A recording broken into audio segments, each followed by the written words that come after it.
Hey y'all, so we about to tap into, the Nordic energy right now. We're about to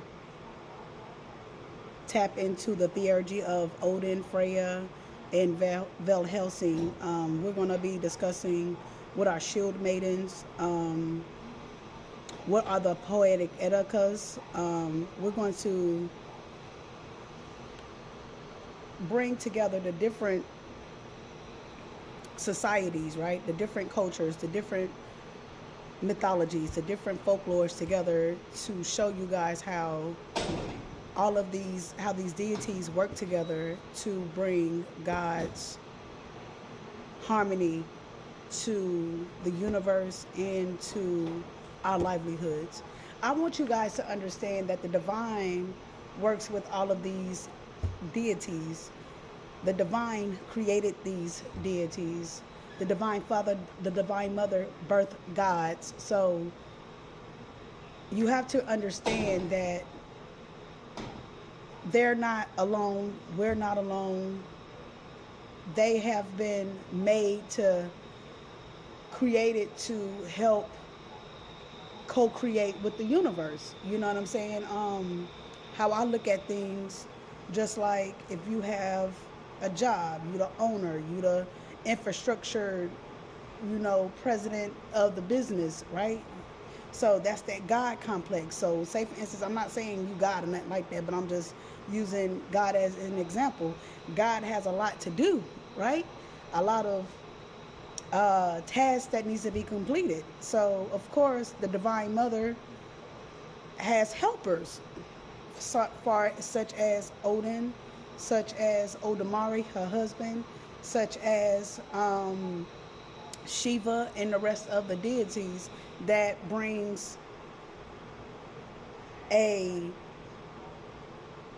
that brings profound teachings to different societies so individuals can understand how to interpret the messages and live in a upright way. Because remember, at one time, and I'm not really into the Bible like that, but at one time humans tried to build the Tower of Babel, right? And they tried to reach up to God, trying to, I guess, overtake heavens is how I'm thinking about it. Like who and what and why would you try to build a tower to reach the Most High when that is not the proper way of doing these particular things? And what happened? God influenced different languages so people could not come together and build that tower, because individuals are nosy and wanting to know everything, but it's not meant for them to know everything, because if they did, then there'd be a lot of destruction that's going on. There would have been a lot of destruction, because humans don't know how to work in peace. Humans are very volatile. Humans have very carnal ways of thinking. Humans are very what I want to say, ego driven and wanting things to work their way. There's a reason why that tower had to fail. There's a reason why those languages had to be mixed up, because of humans was too, what I want to say, it was too good. They was I can't get the words out. It's like they was wanting to be more, biting off more than what they can handle. There we go. They was biting off more than they can handle, but they wanted it to be overall knowing what the Most High know. And that just not going to happen. You're not going to know as much as the Most High. That'll never happen. And that's why, because of that egotistical ways, why that tower had to fall. But like I said, overall, because there's a war. There was a war. It's still a war out here. And that's why these earth angels like me and you have been called into duty and to express and to, finish telling these stories so we can all get on the right track, because it's more than just a world situation to where we need peace, but we need peace universally as well. Because like I said, this is something that will be resolved and will be fixed. But of course, God has given us time, because God is the creator of all things. That's the movie screen. That's the when you go to the movie screen and you go go watch the movie. Who was the producer? You know what I'm saying? So instead of God getting erasing the canvas, God has given us a chance to paint ourselves into a better pictogram or a better way of being envisioned here. So God is still giving us a chance. Overall, this situation been going on for eons and eons of years, but it is going to come to an end. But like I said, because of the different cultures and the different representations, you have the same story, but it's told through different cultures, right? But we all bleed through the same vein. I hope that makes sense. I hope that makes sense, guys. So let's get into this energy. I just had to break that down for you guys real quick and let you guys know no culture is better than the other. We all work together. We are all light angels. We are all gods and goddesses. I ain't gonna say all, but y'all know what I mean by that. We all come together for the betterment, for the universe, for the human race, for peace, for justice, for humility, for integrity. This is what we are all engulfing in, regardless whatever culture, nationality, creed that we come from, because we actually come from one powerful source, and that powerful source is what gives us the source, which give us power, which that's our plug man, right? Our plug woman, which is God. So of course we will all work together as in one team, because we all have that same mind concept on bringing oneness back to the universe and back to the earth. All right, so let's get back into it.